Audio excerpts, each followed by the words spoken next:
Yes. So talk about selling property, capital gains tax. Yes. What is that? Because a lot of people, again, when we talk to clients, they're a little bit confused with, but if I sell the property, I make, just use $100,000 because it's a nice easy number for a simpleton like myself. So yeah, $100,000, I'm going to have to pay 100% tax on that $100,000, so I'm not going to make any money.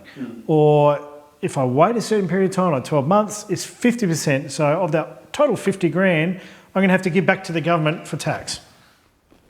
I actually like capital gains tax. So do I. I think it's pretty good tax. In fact, I hope you pay because lots if you of made, the more money you make on the property, then you pay a bit of tax out of it. So if you make $100,000 and you've held the property for greater than 12 months, then you get a 50% discount. So that brings it down to $50,000.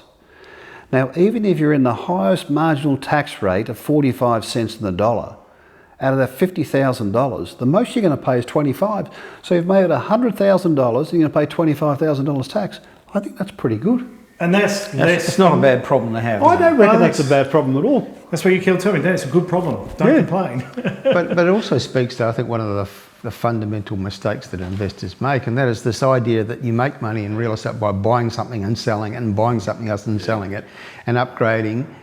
And I don't think that's a great way to go. I think accumulation is My favourite holding capital period is gains forever. tax. Warren Buffett. Capital gains tax. If you never sell a property, you're not going to pay it.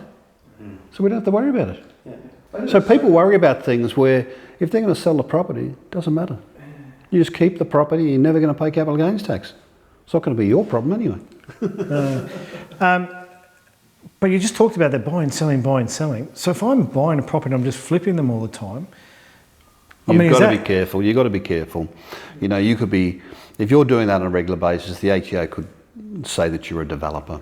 And then all of a sudden, rather than have capital gains tax, you're going to have income tax. And that profit, you're not going to get a 50% discount. You also run the risk of having GST on those properties because you're seen to be a developer. If they're new properties, you could have GST on the sale of those. And a lot of people don't realise that.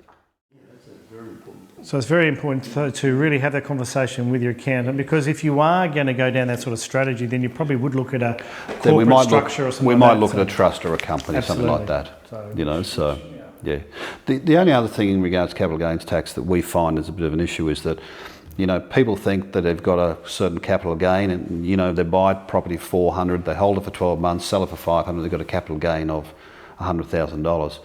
We've got to do what they call an adjusted cost base. So we've got to take off from the original value of 400,000, the depreciation that you've claimed and the special building write-off you've claimed. And people don't realise that. Yeah. So sometimes people say, well, I didn't make a profit because that $400,000 property, I only sold for 390, and we go, well, hold on.